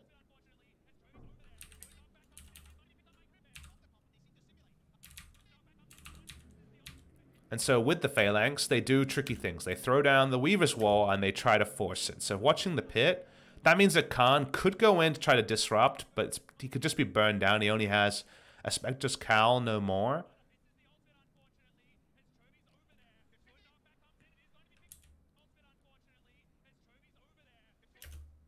Smite used by Clid early. A lot of early smites here, and this can often happen. Is whoa, Pikachu is popping off and giving away subs. You're insane, Pikachu. You weren't supposed to be watching today. Back to the game. On the pit itself, like, this is another way. Like, this is the most Griffin can do when it comes to Pandemonium. Right? There's no Pantheon ult in this scenario. They just say, we're not going to let them get in their Phalanx position, defend the objective, and then both tank it and turn. We're going to try to burn it and see what happens. And it all ends up being very fortunate, because it's an early smite by Clid, you know, the sort of contesting smite you'll see to try to sneak out a Q steal.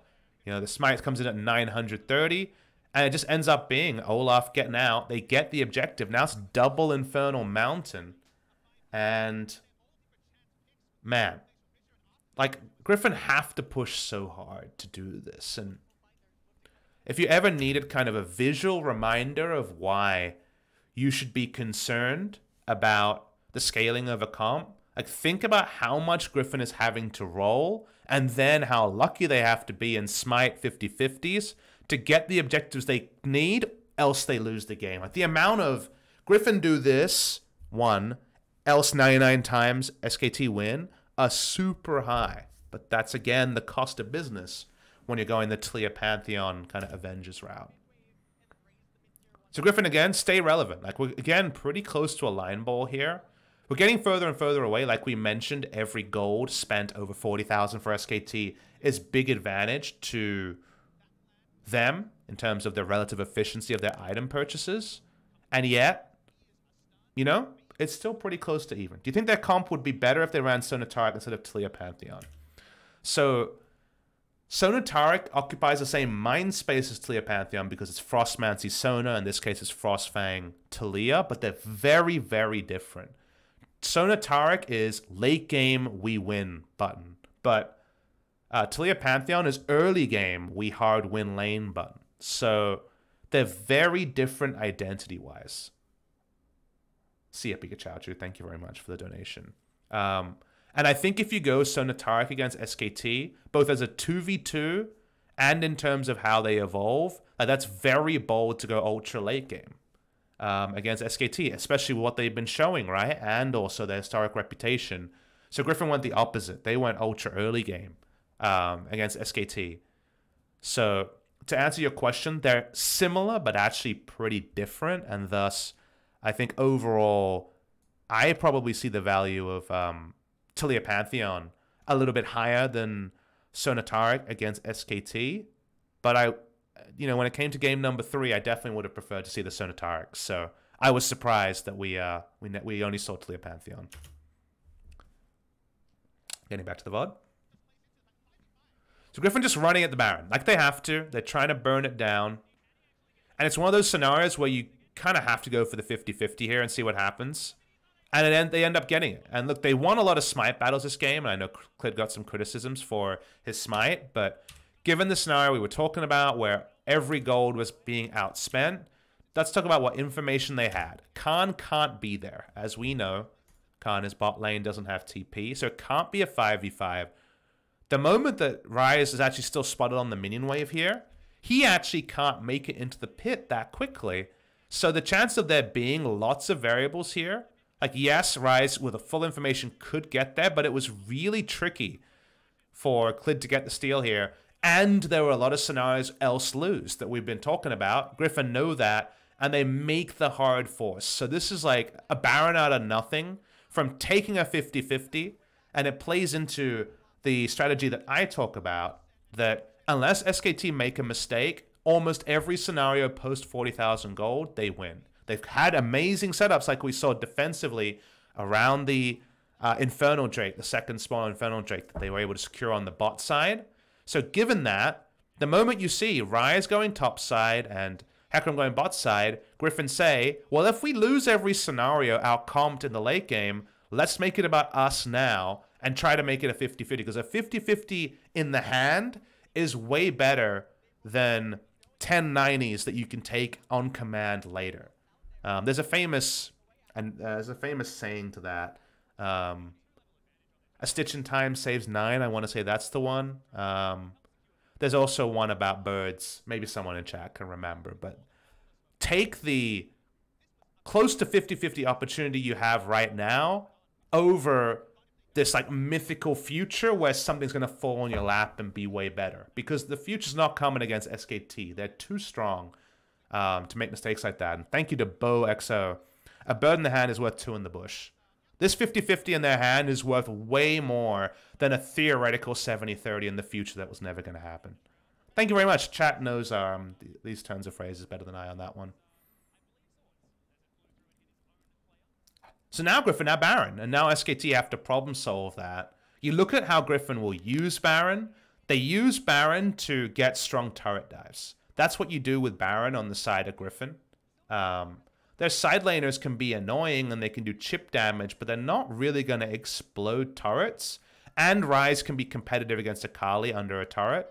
The Hecarim can be rotated on a little bit, but actually it's more of a 4-1 comp from Griffin because Taliyah Pantheon's siege is actually awful, but they're all in under turrets. It's amazing because Pantheon ults, Taliyah ults, and you've got a wall behind you and a Pantheon on top of you, a Spartan on top of you. So given both of that, you want to play 2 lanes and then turret dive with the Baron because the Baron buff guarantees the extra minions to set up the turret dive. The risk of doing a turret dive without Baron is that the minions die too fast and then Pantheon just ints into the backline. So because of that, the Baron gets you potential win condition of turret dive. Now, turret dive is scary. Clids flashes down, but Teddy's got everything up, Faker's got everything up, items starting to come in. Even setting up the lane state to do that is not trivial. So far you can tell that the Baron actually got pretty little value. In fact, the Baron's now over, right? So like we were talking over what to do with the Baron. But if you're actually watching the Baron, we get to see the Baron from 2 minutes. 2 minutes of Baron gets them.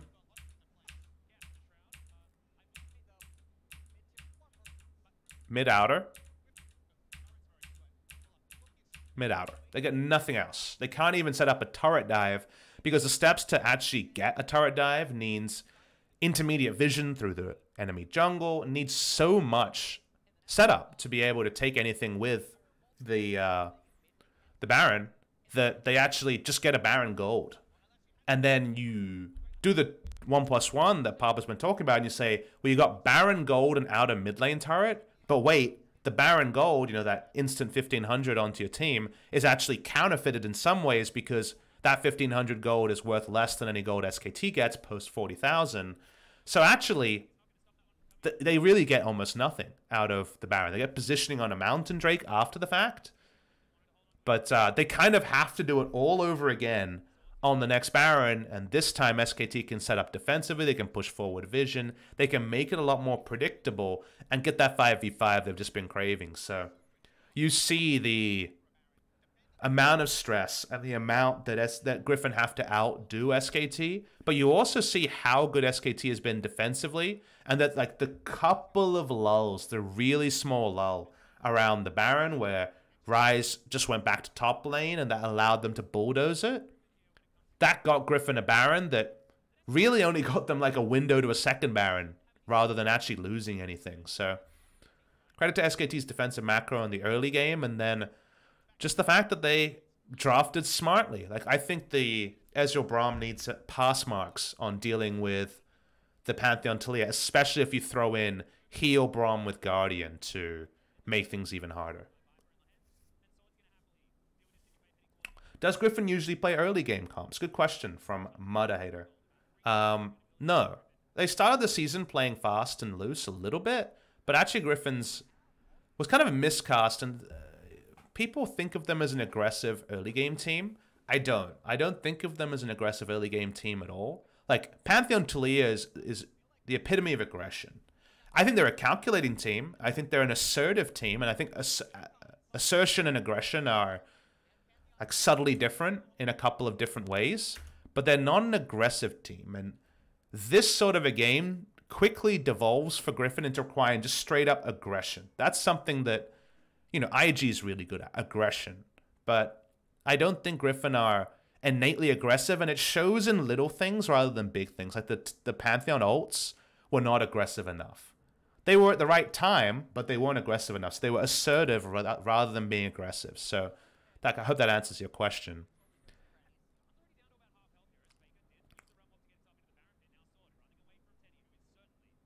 How are we doing vision-wise around this? SKT has 6 control wards. Griffin only have 2. Very important point. It means that SKT start the Baron. Griffin can easily head them off, but they only have 1 roll of the dice afterwards. Otherwise, you know how the vision dance can happen in other regions where SKT owns the Baron pit. Oh, now Griffin owns it. Now SKT owns it. Now Griffin owns it. Kind of like how the ARAM kind of lull state can happen in the mid lane. That can't happen in this game because SKT just say, no, we got 3 control wards, we own it. And then Griffin have the option to all in or give up a free Baron. So definitely a difference here with the vision advantage they have. And that means that if they really want it, they take it over. If they really want side lane priority and to come back with that vision lead, they can do that. There's more options for SKT. at this moment than there is for Griffin because they're limited by vision. Vision exhaustion is the way we like to talk about it. And vision exhaustion leads to multi-man backs, and that's the sort of thing where you get the space to sneak a Baron, but more reliably get the space for a teleport ward. Hecarim's still waiting for a teleport ward, as we know. And guess who puts up the teleport ward? This was not talked about on the cast, but look who puts the teleport ward over the wall. It's your boy Faker. He's the one who puts down the teleport ward. So what had to happen? Because of having no wards, Griffin backed 2 control wards on Olaf, 1 control ward on Pantheon, and they don't control the pit. Finally, we have the holy trifecta. This is the first time in the game where around a big objective like Baron, Griffin doesn't control the pit because they've had to back. They can't put in as much vision because they have double stopwatch on Chovy, and because Corrupting Potion wasn't sold by Sword. Sword definitely should have sold Corrupting Potion here. So given the item breakpoints they're at, they actually can't fit vision. And there's SKT having just as many control wards with some sticking on the Rift. There's no flank teleport behind them available. And Griffin, who have an all-in comp, who want to all-in the Baron, then turn, or just all-in teleport on someone, don't control the area to make such a play. Took a very long time for that to happen. But now, with sweepers going down, Griffin need to all-in make one decision. Otherwise, a lack of vision is going to cost them. They make the vision to contest, and that's why Faker's ward over the wall ends up just being huge. Like, it took a long time to get here, but no longer is Khan just a Trinity Force. He's now Trinity Force, Stasis, Magic Resist, and more. It's the first 5v5 square fight they get, and SKT win huge. And this is what the comps should look like eventually. But setting that up required 35 minutes from SKT of smart defensive play and choose the right fights. And they weren't perfect on it, because I don't think any team can be. And I think Griffin played the aggressive side of the coin quite well and were assertive when necessary. But they were almost perfect, and their setups were crisp. You can learn a lot about how SKT set up defensively around a lot of objectives. So while it's not the bloody kill-a-minute action, they interrupt the wall on the Weaver's wall. They set up the teleport ward with Faker's ward over the wall. They had swept the pit, and Griffin only had the option to all-in, and they're at item points where they're confident on Team 5 victory. So that's what you get out of SKT in this sort of form. And it's a treat to watch. So now the Elder fight. So picture in picture, we can see about 50-50 in terms of vision here, because Griffin are coming off Death Timers and SKT are coming off Baron recalls. So because of the Baron recall, you're going to be in position to contest Elder Dragon vision nice and early. Even SKT are the ones getting the deep vision here. It's like the nightmare scenario from Griffin, because you're a combo draft that needs to use globals and outnumbering, and you're going to be deep warded by SKT. They're going to ignore Elder as a smart call here. So once you get this control on Elder, actually following the minion wave with Baron buff and utilizing the Baron buff is the play. Because you look at Griffin's team, their wave clear is awful. They have no wave clear on their side against Baron at all. You know, usually it's your AD carrier, Sivir, for example. They have nothing. So because of that, you just rush through mid lane. Don't make it about a 50-50 smite. Credit to Tarzan. He's been super good about winning. Just rush straight down mid lane and take the free inhibitor. Griffin cannot contest this inhibitor without an all-in that loses them the game if they misplay. Easy peasy. Well played by SKT. And it's just moments like this where you have moments like this where you're like, we can get deep vision on them. This is going to be a free Elder. Is the call, and some teams just listen to that call and make that call. And there's some smartness about that, right? They have to come to us. We got deep vision on them. We're going to see them coming. We're going to spot them. But there's a risk there. And the payoff is an Elder Dragon of 1 stack and denying it from Griffin, which is a pretty decent payoff. But this decision of going mid has legit no counterplay, as your boy Rush would say, because you've got the Baroned up minions, they've got no wave clear, and you're going to get a free inhibitor, and you can always back off and know that there's going to be enough control around the Elder to do that again. So making the right call here. Both of them were positive calls for SKT to make. They make the more positive one. So the Papa's 200 IQ is the correct emote if you're looking for something to spam. Realm War back in. Once they're confident they've been able to zone most of the enemy away. Now, Griffin have to all in this because what else can they do, right?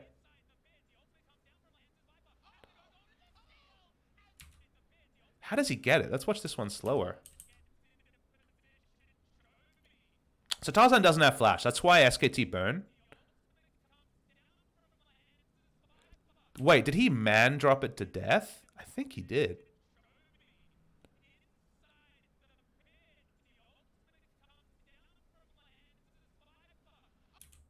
I need to watch this. Did he actually Panth ult it for 800 damage? I know Panth ult at level 16 does over 1,000.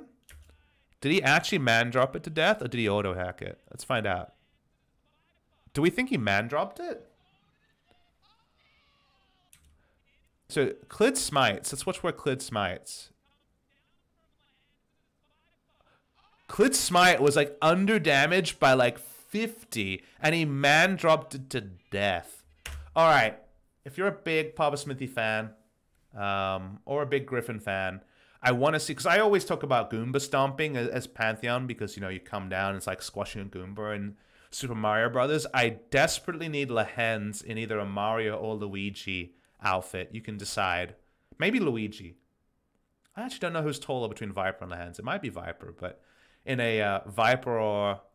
I need Lehen's face in a Mario or Luigi cosplay and him squashing a dragon. You can decide who the dragon is in the analogy, but I need the man drop here because he did man drop an Elder Dragon to death. We may never see that again, but yeah, Luigi because they came second is the suggestion here. That'd be good too, but if you're a PapaSmithy fan, follower, whatever you want to call it, I would love to see the fan art of Lehen's in the Mario universe Goomba stomping there. Beautiful stuff.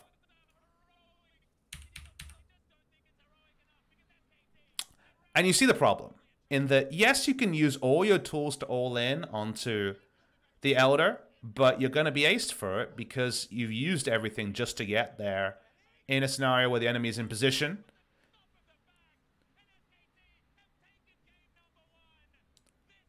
Shades of Prey. We couldn't have Prey in this season of the LCK, but we did get the Prey-like moment with the True Shot Barrage. Let's toggle the vid. Let's see when he did it. So they're fighting each other. Ignite goes on to Chovy. Let's watch when the ult's used.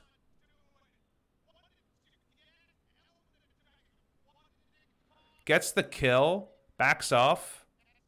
Recalls in vision. Notice he's not actually in Shroud. And Teddy instantly notices it to interrupt. What a fucking beast. Awesome. And at 100%'s the end. Like, they probably win anyway. Like, they almost certainly win anyway, but how about winning in style where you can? Not as pivotal as the Prey move, but awesome move anyway. So that was SKT versus Griffin game number 1. Really interesting game. I think both perspectives are so interesting. It almost feels like a movie where you can like watch from one perspective, and then if you could, on a rewatch, watch it from the other, which is what I tried to do here with SKT. You gain a lot of insight, because we were so laser focused on how Griffin was trying to make their early game comp work, and how close they were, and how this went better than expected, this went worse than expected, that you kind of lose the other side where SKT's setups were really crisp around objectives. They knew their role. Both people did, and that's usually the sign of a really good game, is that both people know their role. If both teams know their role, that's my favorite League of Legends, where one team is the aggressor, one team is the defender, both teams know it, and they execute at the highest level, because it is the boxing match, right? The left jab, the right jab. There's so much going on, and there's always so much to glean. Like, this is a game you could rewatch 3 times and learn something every time. Really, really cool game between SKT and Griffin game number 1, and sadly 2 and 3 like fell off a cliff. Like, For sure, Chovy was tilted 10 minutes into game number 2 when he died to the return gank after the level 1. But SKT are really, really good. And I think some people will sleep on them because they played a pretty similar slow style for 5 out of 6 games. And I think they made quite a lot of mistakes in the Kingzone series. But they were legitimately explosive after being handed an advantage in game number 2 of this series. And you forget that they were, for some parts of spring season, a very good early game team. I'm thinking of specifically kind of around week, say 2 to 6. I think their early game was actually super proactive and smart around Klid's aggressive moves on Lee Sin. So this is the latest version of SKT, but SKT's evolution has been very clear for a lot of people to see, and they're not a super team. You cannot call them the KT super team, which, in case you guys weren't aware, was the ironic name to talk about KT's inability to convert on 5 strong players in 2017, and largely until they finally won it all, winning Summer Split in 2018. They're just a really strong kind of dream team of players who actually is more than the sum of their parts, and their setups and their coaching and their just in general awareness, at least based on this game number 1, but the majority of their close of the season, kind of after the heartbreaking loss to Griffin, really, really strong. Like, the fundamentals are there. The skill level is undeniable. And SKT, reviewing that game in that depth, I just need to see them play on stage twice. Give me 2 stage games and tweet at me, because I think we're so close to knowing what SKT's ceiling could be. And the ceiling is world champions. That's what happens when you get this level of talent. And the level of play we're seeing here, it's not there, but it's not there, and it's definitely not there. Like, we're like between medium and 100, we're high. So big shout out to SKT and Griffin. Really entertaining game number 1 of this series. That's going to conclude the LCK portion of this stream. So I'm going to take a short dinner break. Thank you everyone for watching review number 1. We'll be back with some questions into the LPL portion of the stream. We'll have JDG versus IG game number 1 after the break. So gonna take a break. Thank you everyone for watching, and big shout out to all the new people that came through. Thank you for the host coming through from Golden Glue. We'll be right back after a short break. Thank you for watching.